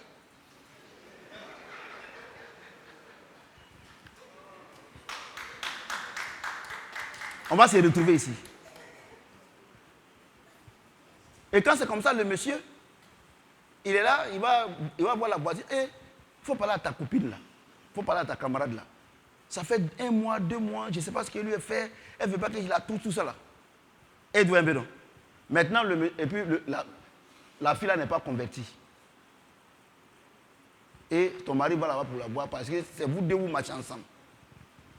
Quand tu vas parler à la fille là, elle peut te suivre à l'église. C'est-à-dire que le mariage que Dieu t'a donné, qu'on ne trouve pas que Dieu t'a donné là, c'est devenu problème sur la tête de Dieu. Bon, on va avancer. Comme dimanche, je reviens. C'est pas gentil, hein? Ayez non cette parure extérieure qui consiste dans les cheveux tressés, les ornements d'or ou les habits qu'on revêt. Voilà. C'est-à-dire que ton mari, quand te donne l'argent, tu as bien t'habiller. Ça, c'est ça qui est bon, hein? Tu as payé tout ça, tu vas paraître. C'est ça qui est bon. Dieu dit, lui, il ne fait rien avec ça. C'est vrai, tu as fait mèche, tu es joli, tu as payé, tu as porté or, mais le cœur là, c'est quoi qui est dedans?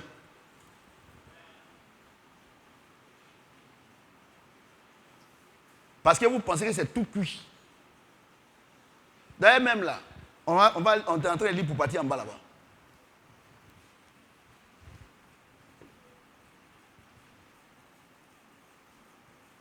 Mais, verset 4, la parure extérieure est cachée dans le cœur, la pureté incorruptible d'un esprit doux et paisible qui a un grand prix devant Dieu. Toi, tu es joli, donc. Tu es joli. Quand tu sors net, ah maman, vraiment tu es jolie, ta copine. Ah non, vraiment, tu es tellement là. Tu es sur les réseaux, tu fais fort, hein. Et les parures, tout ça, non, ouais, non. Les parures, toutes les filles que vous voyez sur les réseaux sociaux, même les femmes dans le quartier, vous venez à l'église, et puis je suis comme ça. Dieu dit, il ne fait rien ça. Il a besoin d'un bon cœur, un cœur paisible, pour que les gens soient gagnés à Christ.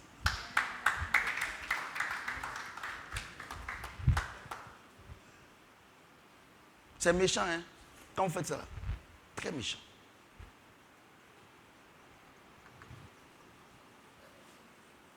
Vous voyez, non? Vous voyez l'évangélisation, non? Vous voyez l'évangélisation? Mais pourtant, toi, tu serves ton mari et tu as un mégaphone au dehors, en train d'évangéliser. Et les femmes qui sont méchantes avec ça, là, quand 1, 2, 3, elles sont en jeûne de prière,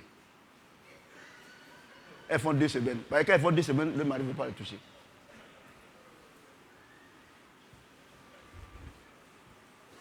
Mon fils, tu fumes bien. On va se trouver ici, dimanche. Et on va être demain. Priez pour moi. Je suis l'un des plus grands prédicateurs. Parce que vous lisez ça, vous ne comprenez pas. À la maison, il n'y a pas la paix. Et puis tu vas donner la paix à quelqu'un. On ne peut donner que ce qu'on a. Alors, au dehors, là-bas, ce que tu fais là, tu te trompes toi-même. Parce que quand tu as fait ça là, tu as joué ta comédie là, elle est évangélisée là. Avant de rentrer là, tu dois appeler tes enfants pour dire, est-ce que votre papa est là? Ou bien est-ce que votre maman est là? Parce que quand on dit qu'elle est là ou bien il est là, ton corps est coupé. Parce que tu sais ce que tu as sémé ici avant de partir. N'importe quoi. C'est télévision, hein, c'est n'importe quoi. Mais la parure extérieure, intérieure, est cachée dans le cœur, la pureté incorruptible d'un esprit doux et paisible qui a un grand prix devant Dieu. Ainsi séparaient autrefois les saintes femmes qui espéraient en Dieu, soumises à leur mari, comme Sarah qui obéissait à Abraham et l'appelait mon Seigneur. Allez là, faut pas t'appeler mon Seigneur. Est-ce que papa même il l'a appelé et puis c'est mon Seigneur? Dieu pardonne ça là, il faut laisser ça là d'abord. Je suis l'un des plus grands prédicateurs. Est-ce que papa même ils ont appelé et puis c'est mon Seigneur? Mon Seigneur, hein? Quand tu as dit que mais Dieu même dit qu'on peut appeler mon Seigneur, tu es devenu prêtre. Vous savez, j'ai dit une chose. Vous pouvez demander au village là-bas, là. C'est vrai, il y a certains qui ne m'aiment pas, mais ce n'est pas jalousie, mais je sais. Mais il y a plein qui m'aiment. Quand ils vont au village là-bas, là, ce n'est pas mon comportement. Hein. Je suis d'accord avec tout le monde, je suis avec tout le monde. Ce que les gens, la société a rejeté, je suis avec eux. Et puis je suis avec eux vrai. J'ai de la compassion pour eux. Tu vois, non? Aujourd'hui, là, les jeunes, demain, là, ils savent que j'arrive. Et tu sais que j'arrive demain. Et je sais que demain, ils m'attendent. Même les enfants. Je n'ai jamais dit à quelqu'un qu'on a allé à l'église. C'est le comportement. Parce que j'ai vu ça. Vous comprenez? Toutes les filles qui sont passées à la maison, il n'y a pas une qui va dire que moi, je me suis mal comporté avec elle. Tous ceux qui ont quitté l'église, il n'y a pas un ou bien une qui va dire que c'est à cause de moi qu'elle a quitté l'église. Il n'y en a pas. Parce que Dieu est en moi. Vous comprenez? J'ai toujours dit la vérité. Dans l'amour. Comme ce soir. Vous voyez, non? Et il dit, ainsi se paraît autrefois les saintes femmes qui espéraient en Dieu soumises à leur mari, comme Sarah qui obéissait à Abraham et l'appelait Seigneur, son Seigneur. C'est d'elle que vous êtes devenus les filles et en faisant ce qui est bien, sans vous laisser troubler par aucune crainte. Ouais, non. Il ne faut pas te laisser troubler. Parce que si la paix de Christ est en toi, si le fruit de l'esprit est en toi, tu ne veux pas avoir peur. Le Saint-Esprit est en toi. Vous êtes un modèle. Marie, montrez à votre tour de la sagesse dans vos rapports avec votre femme, comme avec un sexe plus faible. Honorez-la, comme devant aussi hériter avec vous de la grâce, de la vie. Ouais, non? Donc, regardez, Dieu donne le modèle de femme qu'il faut. Dieu dit que si une femme est comme ça, là, le mari doit l'honorer. Parce qu'il va dire, non, mais voilà aussi, on parle de pour vous. Mais Dieu parle de la femme qui est soumise, c'est là on doit l'honorer. Quand je parle 1, tu parles 3. Ou bien 10. Dieu est honoré comment? Parce que vous ne connaissez pas l'évangile. Dieu dit, voici le modèle de femme. Une femme soumise, chaste, réservée. Une femme qui a un bon cœur. Dieu dit, si tu as une femme comme ça, là, il faut l'honorer. Marie, il faut l'honorer. Tu ne peux pas honorer une femme Kadhafi.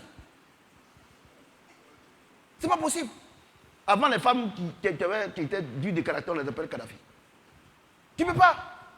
Tu parles 1 par 10. Hein? Quand tu vas la toucher,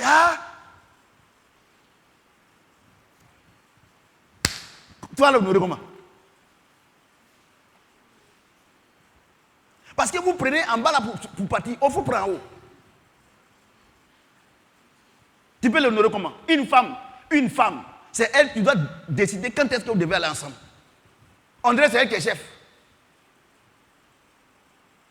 Tu ne peux pas l'honorer. Parce qu'il faut qu'on vous dise la vérité. Maintenant, toi, une femme aussi, qui fait ça et puis tu ne l'honores pas, c'est ça Dieu en train de parler de toi. C'est-à-dire que la femme, Dieu, ce qu'il lui a dit en haut là-bas, elle fait. Elle s'est pris en 4, mais toi, tu ne l'honores pas. C'est-à-dire que c'est les filles bandites au dehors là-bas, là. C'est là-bas que tu t'en vas. Les vieilles femmes, là.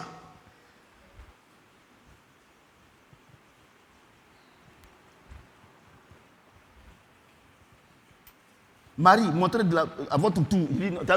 Il dit à votre tour. La femme a bien fait. À ton tour. Est-ce qu'il n'a pas dit à votre tour? Donc, ne pensez pas que, non, comme la Bible déclare que, non, si tu es une femme impolie, c'est que tu es en train de dire que tu n'es pas dedans. Marie, montrez à votre tour de la sagesse dans vos rapports. Et puis, ce qui est grave dans cette affaire-là, quand elle se comporte comme ça, elle se comporte mal comme ça, et puis, le monsieur, il est dans son coin, il est un peu fâché, tout ça là. Donc, elle veut maintenant que le monsieur n'a qu'à envoyer au restaurant.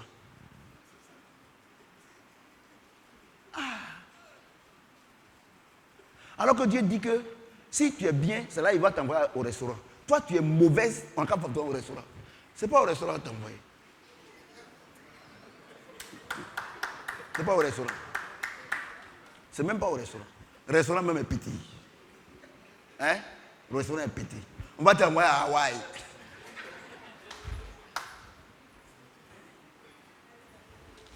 Non, mais ils comprennent. Un docteur. Moi, je suis l'un des plus grands prédicateurs. Et puis, vous savez qu'il y a beaucoup ici, il y a beaucoup qui ne sont pas venus. Donc, il y a des trucs, Dieu ne me dit pas. Donc, Dieu on les attend. Ouais, non? Quand elles font ça là, c'est-à-dire que toi, tu n'as qu'à les envoyer. C'est-à-dire que, mais regardez, moi, toi, tu joues, hein? Moi, la parole ou rien.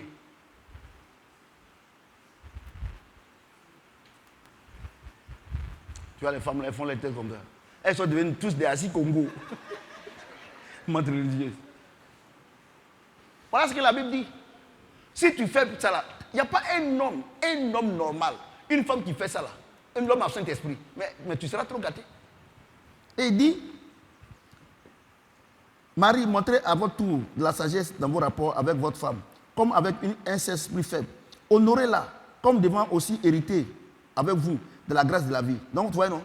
Donc, c'est-à-dire que tout ce que, parce que comme tu es le chef, tu as les entreprises, la femme aussi a les entreprises, mais Dieu dit que tout ce qui vous donne, les trucs de la vie là, voiture, l'argent, restaurant, tout ça là, tu dois l'honorer. Parce que la femme, de la manière, elle est comme ça là, elle doit être heureuse. C'est-à-dire que ce qu'elle sème là, elle doit récolter avec toi. À votre tour là, souligné, à votre tour. Non, parce que papa même a dit que tu dois nous honorer, tu dois envoyer des choses, tout ça là. Mais en haut là-bas, tu respectes. Est-ce que tu ne respectes pas en haut? Et vous avez les conseillers. En tout cas, si elle te trompe, aussi, il faut la tromper. Il faut le tromper. Si ce qu'il fait, ça, il faut qu'on fait comme ça. Il faut faire comme ça. Vous allez vous promener dans les églises. Je vous dis la vérité. Parce que la solution, c'est ce qu'on vient de voir ce soir là. C'est ce qu'on est en train de voir là. Pour qu'un homme te respecte là, Dieu a déjà donné la solution. Parce que quand c'est comme ça, tu dois gagner, ta vie doit gagner des gens à Christ. Et il y a des gens aussi, c'est quand ils ont trompé les femmes sont fâchées, ou bien fait quelque chose, c'est là qu'ils envoient au restaurant. Moi, je vais l'envoyer au restaurant, puis là, ça va changer un peu. En haut là-bas, depuis qu'on est en train de lire, il y a un restaurant dedans. Tu penses que en prenant une femme, aller faire 2 heures de temps, hein, dans une cuisine, c'est pas un restaurant, c'est cuisine. Dans une cuisine, elle c'est pas cuisine, c'est cuisine. C'est simplement une cuisine moderne. Dans une cuisine, qu'elle va faire que non. Quand elle est rassasiée, peut-être que tu lui as donné de l'alcool, elle a bu. Quand elle rentre là, c'est que tu lui as fait la saillie là.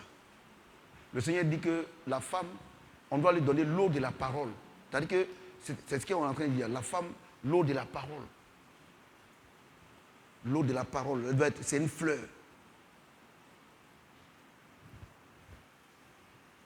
Enfin, attends, il lui dit, honorez-la comme devant aussi hériter avec vous de la grâce, de la vie. Qu'il soit ainsi, afin que rien ne vienne faire obstacle à vos prières. Ouais, non?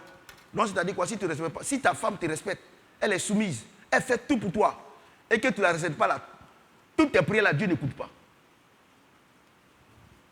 C'est-à-dire que tous ceux qui trompent les femmes là, arrêtez de prier. Elle fait tout, elle prépare tout, elle te fait tout. Quand tu es malade là, tu as la grosse tête là.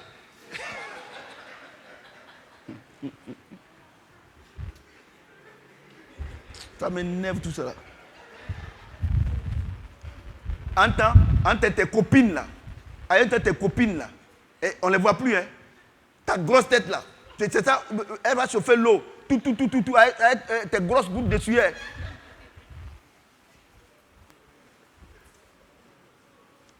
Et ils énervent trop les gens. Ouais, non? Et puis, son cœur lui fait mal. Parce que tu l'as trompé. Parce que elle fait tout, mais tu ne reconnais pas. Il y a des hommes là. Il y a des hommes. Mon fils, attends, récupérer d'abord. Tu es bien mon fils. Il y a des hommes, hein. la femme va faire tout en haut là-bas, ce qu'elle dit là. Elle est soumise, elle est tout. Il ne va jamais l'apprécier. Tu es sorcier.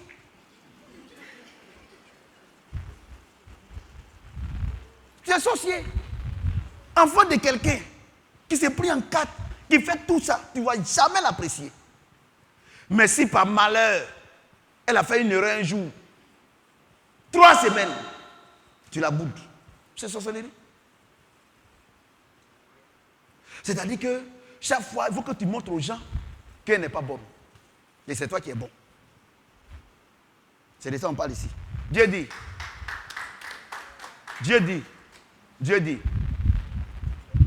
tu pries, il ne va pas écouter. Et quand c'est comme ça, ils ont les moments spirituels, les papas spirituels, les prophétesses, des menteuses comme ça. Elles sont dans des maisons. Quand tu dis, mais et ton ministère? Moi, je suis à la maison. C'est-à-dire qu'on te consulte.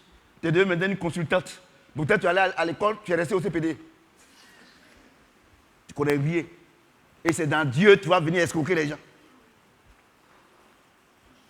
Et quand l'homme vient qu'il explique, non, ma femme est comme ça, mais ça comme ça. Ah, mais ça, c'est quelle femme ça là? Ah, nous autres là même là. Nous, on veut des hommes comme ça, on ne trouve pas. Elle a été draguée. On veut des hommes comme ça, on ne trouve pas. On veut des hommes comme ça, on ne trouve pas. Un matin, tu vas apprendre que ton mari soit avec la prophétesse. Il y en a plein à Abidjan ici.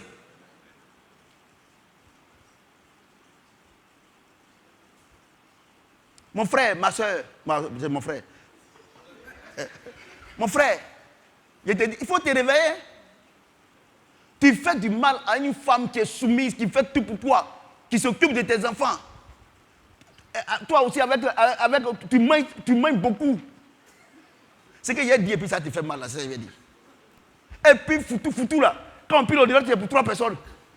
Maintenant, tu cherches ton ventre là, tu ne vois pas. Baba Diara. Tout ça là. Il n'y a pas un jour tu vas dire, merci. Ah, si tu lui dis merci comme ça, les femmes là, si tu lui dis ça à la net là, elle va commencer à te commander. Tu es méchant. Il ne faut plus venir à l'église. Il faut rester chez toi là-bas. Parce qu'à l'église, Dieu dit qu'on doit honorer la femme. On doit l'honorer. On ne doit pas attendre Saint-Valentin ou bien faire des femmes. On doit l'honorer. Quand tu honores ta femme là, quand tu honores ta femme, ses parents voient, à la maison les enfants voient, la servante voit là, elle va venir à l'église.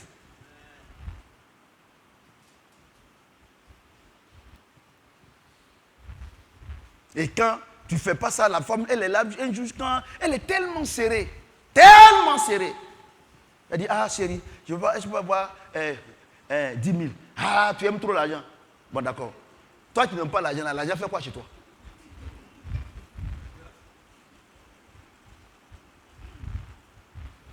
C'est ça qui est là, évangélisation, c'est ça qui est là. Hein? Vous pensez que c'est un mégaphone?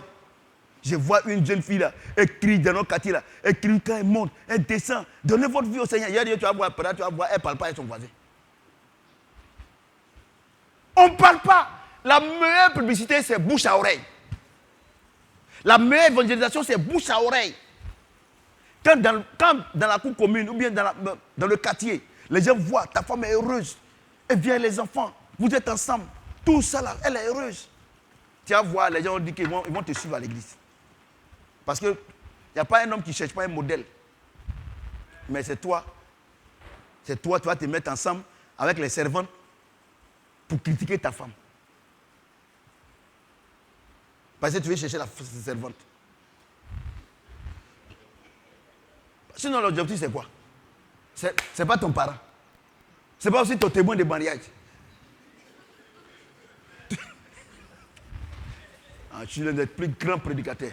Ce n'est pas ton témoin de mariage. C'est que tu lui expliques votre problème de foyer là. Elle va faire quoi? Ce n'est pas le témoin. Ce n'est pas la témoin de mariage. C'est pour la chercher.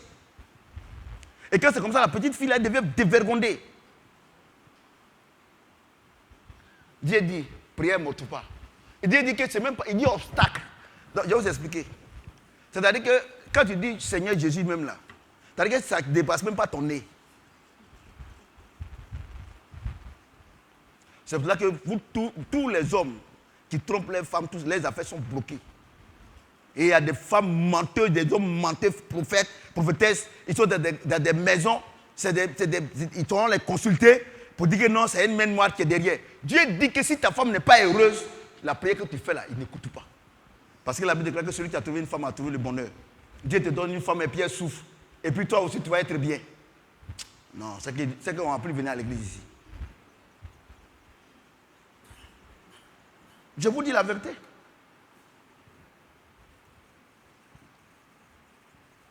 Enfin, soyez tous animés des mêmes pensées et les mêmes sentiments, pleins d'amour fraternel, de compassion et d'humilité. Voyez-vous?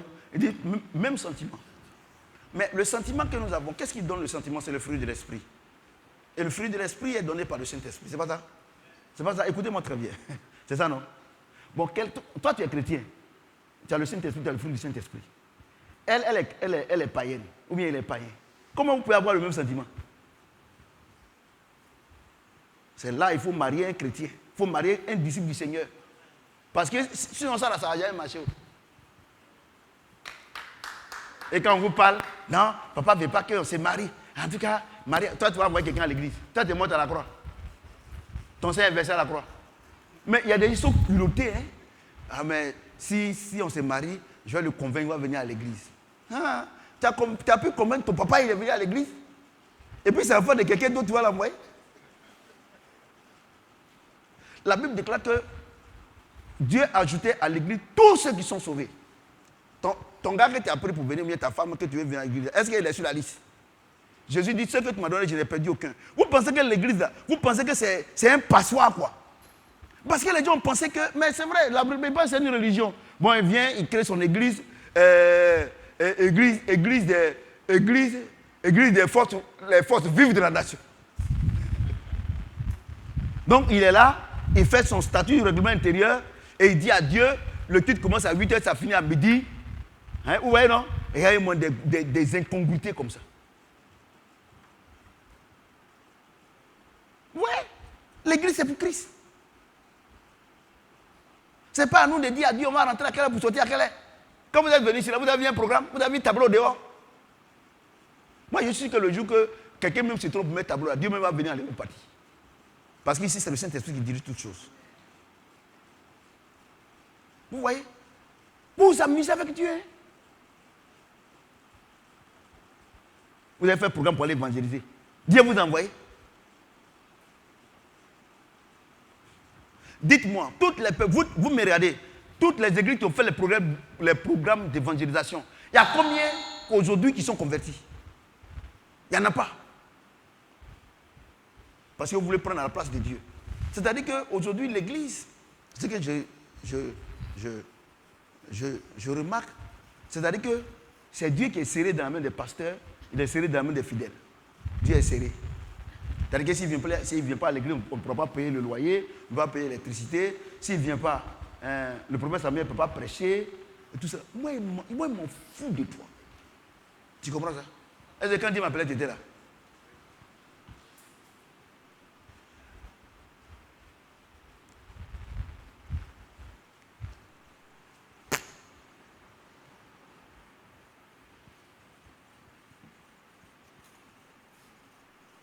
Ne rendez point mal pour mal ou injure pour injure.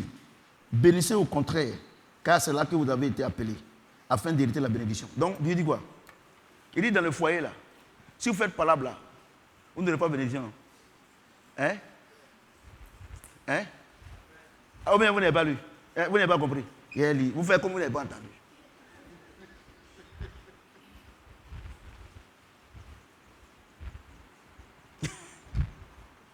Monsieur et madame, écoutez-moi bien. Ne rendez point mal pour mal ou injure pour injure. Bénissez au contraire, car c'est là que vous avez été appelés, afin d'hériter la bénédiction. Donc, dans une famille, pour qu'il y ait la bénédiction, il ne faut pas qu'il y ait palabre. Donc, toutes les familles chrétiennes, entre guillemets, vous faites palabre là, vous ne serez jamais bénis. Exemple, regardez vous-même. Vous pensez que, parce qu'on est venu s'asseoir à l'église, hein, À une heure, on a commencé à parler, à prier. À une heure, on a combattu, tout cela. Dieu dit, la femme doit être soumise. Il a donné les caractéristiques. Voici le comportement de la femme. Si ce n'est pas ça, que vous vous insultez, vous faites palabre, vous n'aurez pas la bénédiction. Cette famille ne sera jamais bénie. Donc aujourd'hui, là, si vous voulez être béni, vous serez obligé de faire la paix par défaut. Mais vous-même, dans une famille où il y a la bagarre, est-ce que Dieu même peut rentrer là-bas pour déposer quelque chose? Vous avez vu, donc quand on venait à l'église, là, non, papa est compliqué, non, papa même il ne comprend pas mon mari, papa même ne comprend pas ma femme, papa même... Hé, championne, maman, Dieu dit, si vous faites palabre là, vos prières là, il ne va pas écouter et vous ne serez pas bénis. Donc à vous de prendre la décision de dire qu'à partir d'aujourd'hui, nous on s'engage à faire la bagarre, parce que nous on ne peut pas... Donc, je vous prends l'Ukraine. C'était un pays très riche économiquement. Ce sont les riches. Mais depuis qu'il y a la guerre, là, est-ce qu'il se développe? Hein? Il y a le Rwanda. Combien d'années de guerre? C'était l'un des pays les plus pauvres. Mais après, il y a la paix. C'est l'un des pays les plus riches en Afrique. Donc, dans une famille où il n'y a pas la paix, vous serez pauvre. Et il y a deux personnes qui font palabre dans la famille. Il y a deux personnes aussi qui font la paix. C'est papa et maman.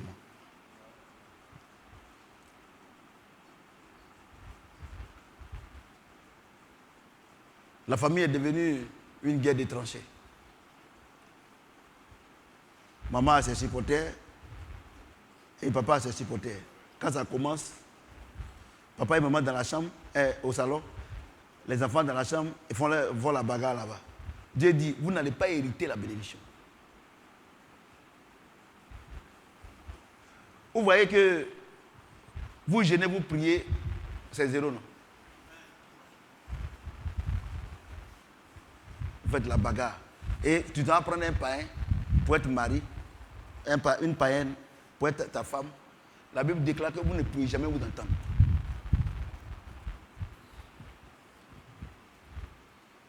Mais vous ne pouvez pas vous entendre. Puisque Dieu dit qu'il faut que vous soyez animés d'un esprit d'humilité. De quoi? Est-ce que le diable est humble? C'est pas à cause de son orgueil il a été... Mais mon fils, toi-même, quand il parle là même, là, tu ris, mais c'est la vérité. Regardez, la Bible déclare que c'est pas à cause de son orgueil qu'on a chuté. Et puis, il est en toi. Il est dans ton mari. Vous avez réussi comment? Mais moi, c'est mon genre. C'est mon genre. C'est le cœur qu'on regarde. Tu vois la jeune fille, elle est jolie. Tu vois l'homme, il est joli. Mais quel esprit est dans son cœur? Ouais, non? Donc, l'évangélisation, là, ça part à la maison. Ça part à la maison. On ne va pas venir ici et puis on paye un mégaphone pour aller évangéliser. C'est à la maison où Dieu t'a mis là. Par ton comportement, les gens doivent comprendre que Dieu est bon. Ils doivent se suivre à l'église. Moi, j'ai combien pour payer les mégaphones? Non, on a un comité d'évangélisation. L'église ne nous soutient même pas. Normalement, on doit nous donner le transport. On va aller évangéliser ou bien payer le mégaphone. Ton voisin, là, tu as besoin de transport pour aller chez lui? Ou bien ta voisine? Tu as besoin de mégaphone? Moi, des menteurs comme ça. Le volume est bon?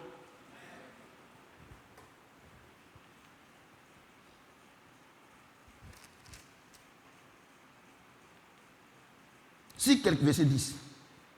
Si quelqu'un ne veut aimer la vie et voir des jours heureux, qui préserve sa langue du mal et se lève des paroles trompeuses. Ouais, dans la famille, non? Dieu dit que si tu veux être heureux, il faut arrêter de mentir. Parce que le père du mensonge, c'est quoi? C'est le diable. Tu es quitté où? Il vient de tromper sa femme. Hein. Tu es quitté où? Non, mais j'étais au bureau, on m'a retenu un peu. Tu penses que c'est ta femme qui fait du mal. Parce que quand tu étais là, vous étiez trois. Il y a toi qui étais là, il y a Dieu qui était là, il y a le diable qui était là. Comment un homme peut dire qu'il ne ment pas? Moi, il ne ment pas. Moi, tu sais pourquoi? Je ne fais pas plaisir à quelqu'un. C'est-à-dire que moi, il menti et puis moi, il y a un problème. Cet homme-là n'est pas mené. Si tu veux te mener aujourd'hui, je te tue en même temps. Je me déteste comment? Je me déteste comment? Je me déteste comment? Attends, comment je peux me détester au point où je peux hypothéquer ma vie pour quelqu'un demain, il ne va même pas te respecter. C'est... Oh. Vous jouez. Il dit si quelqu'un veut aimer la vie et vivre, il préserve sa langue du mal et du mensonge dans le foyer.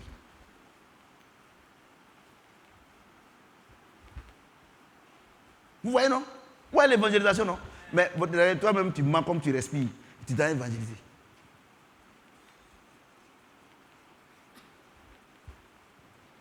Vous pensez que l'église, c'est-à-dire que vous pensez que le christianisme, c'est attraper Bible, grosse Bible comme ça. Lui, il attrape, il ne sait pas pourquoi il attrape.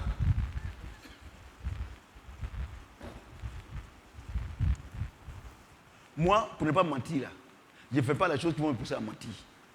Tu vois, non? Moi, j'étais à la fédération, comme membre actif, comité exécutif. On m'a fait quelque chose, ça ne me plaît pas. Et comme je sais que, comme ça ne me plaît pas, quelqu'un m'a demandé qu'est-ce qui s'est passé hier, parler pour pécher là. Je suis parti. Quand je suis parti là, est-ce que ma bouche est encore dans l'affaire? Ah, ma bouche n'est plus dans. Est-ce que vous êtes serré? Vous n'êtes pas serré? Vous n'êtes pas serré? Vous n'êtes pas serré? Vous voulez faire. Regardez, quand vous faites plaisir au diable, vous faites du mal à Dieu. C'est-à-dire que quand vous mentez, vous faites du mal à Dieu. Au Saint-Esprit, vous l'attristez. Et puis vous pensez que quand vous mentez aux gens, vous pensez qu'ils ne savent pas. Ils savent, hein? Mais ils savent que vous n'êtes rien. Ils ne vous considèrent pas.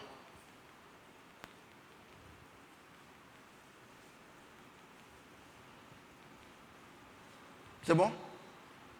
Ouais, évangélisation, non? Toi-même, tu n'es pas évangélisé, tu vas aller évangéliser quelqu'un. Ils sont en train de t'évangéliser. Si quelqu'un en effet veut aimer la vie et voir les jours heureux, ça non? Qu'il préserve sa langue du mal et ses lèvres des paroles trompeuses. Qu'il s'éloigne du mal et fasse le bien. Qu'il recherche la paix et la poursuive. Ouais, non? Si tu veux être heureux, il n'y a pas deux conditions, c'est ça. Si tu mens, tu ne seras pas heureux.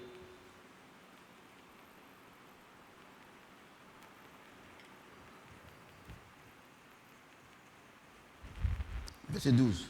Car les yeux du Seigneur sont sur les justes et ses oreilles sont attentifs à leurs prières, mais la face du Seigneur est contre ceux qui font le mal. C'est-à-dire que toi tu mens, tu fais le mal. Dieu, il dit quoi? Regardez, moi c'est le verset 12 là même. Il dit quoi? Mais la face du Seigneur est contre ceux qui font le mal. La face du Seigneur est contre ceux qui font le mal. La face du Seigneur est contre ceux qui font le mal. C'est-à-dire que quand tu es dans le foyer, et ton mari, ta femme, tout ça là, si ce que Dieu vous demande de faire et puis vous faites le mal, vous insultez, à cause de vous, le Seigneur est humilié, dans la cour où vous êtes, dans la commune où vous êtes, à cause de vous, les gens parlent mal du Seigneur, le Seigneur dit que sa face est contre vous. C'est-à-dire que dès que vous commencez à prier net là, il vous tourne le dos. Ouais, non, si vous savez ces choses-là, vous allez veiller sur votre vie.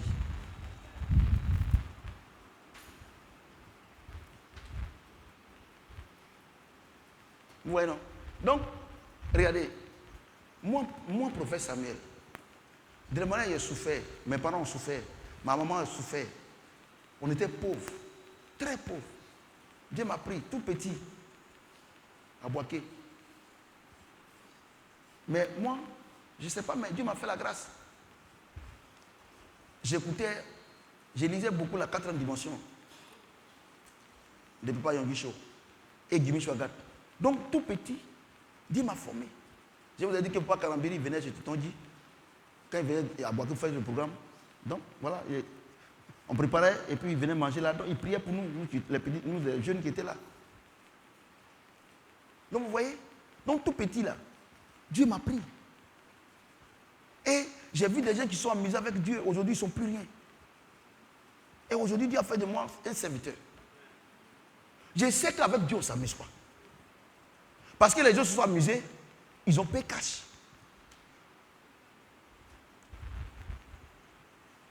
Donc, normalement, si vous savez ces choses-là, si vous voulez être heureux, voici les conditions. Si vous voulez que Dieu écoute vos prières, voici les conditions. Toi, femme, si tu veux que Dieu rentre dans ton mari pour te rendre heureuse, tu dois être soumise à tous les niveaux. Mais où est le problème? Vous laissez tout ça, vous priez, vous combattez.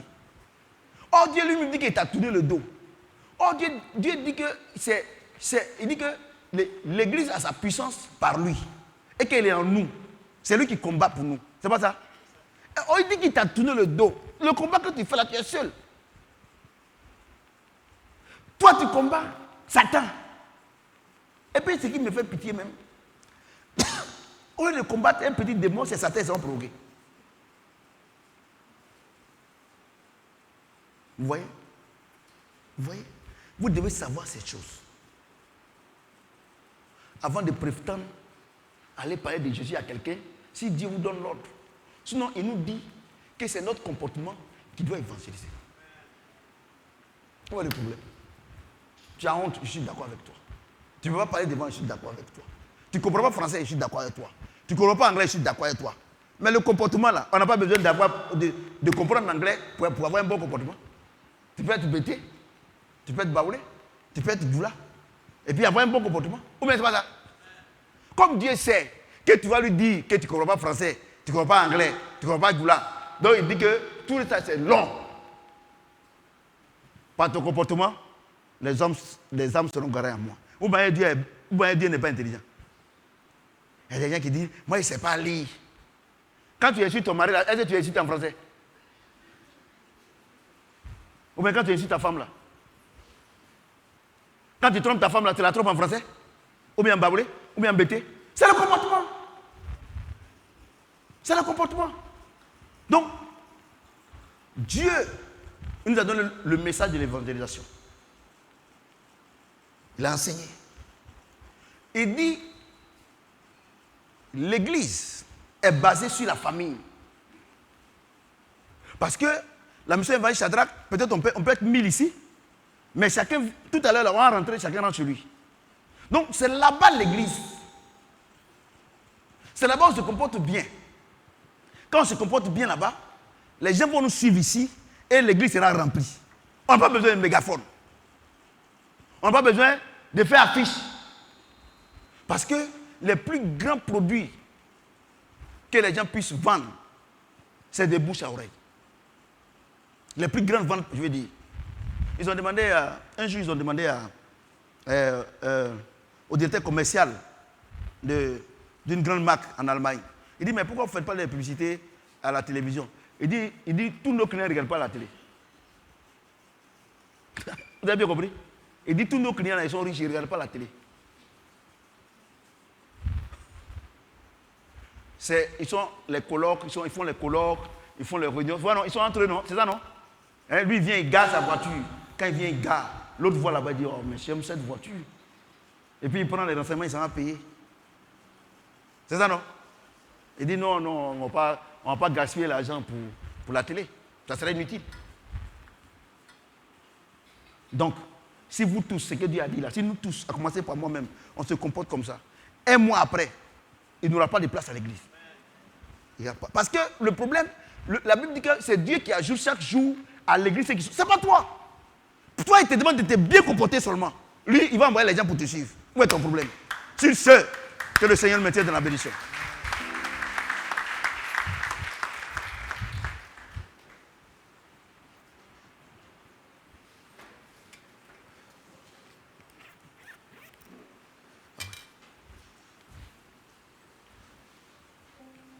Reconnaissance, oui. Ceux qui n'ont pas encore fait reconnaissance, venez faire votre offrande de reconnaissance. Et puis on va faire l'offrande de ministère. Vous avez été bénis, non?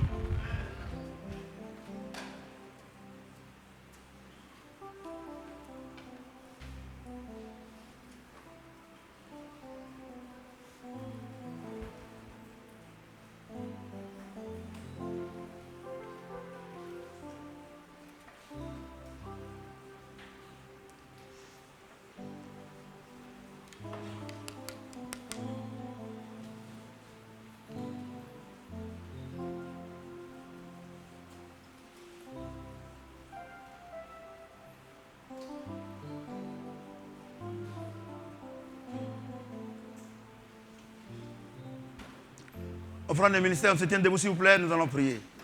Vous êtes calme, hein? Ah oh. Makotala. Dieu m'a envoyé, je vous ai parlé.